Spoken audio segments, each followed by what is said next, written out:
I wanted to make a quick video in response to this comment. It's a fantastic question. Building a budget when you're not a standard W-2 employee with the exact same take home every month definitely requires a little bit more work.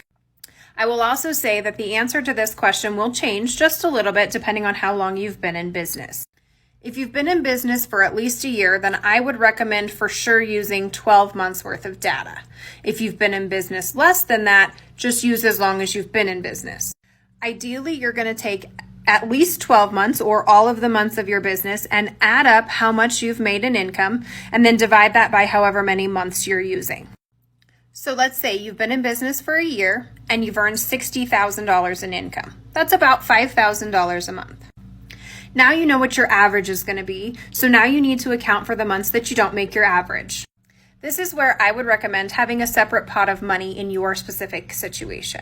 This pot of money will fluctuate both up and down as the income in your business does the same.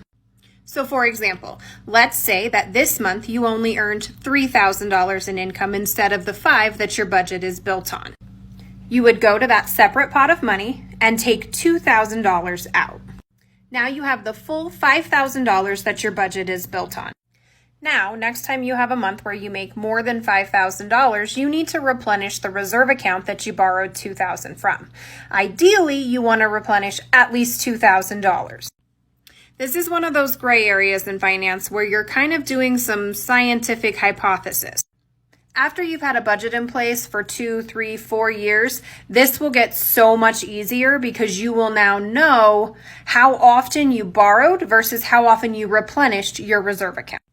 If you're in this same position and you have more questions or even some suggestions, drop them in the comments and I'll do my best to get back to you. And as always, if you don't already, follow me for more budget and finance tips.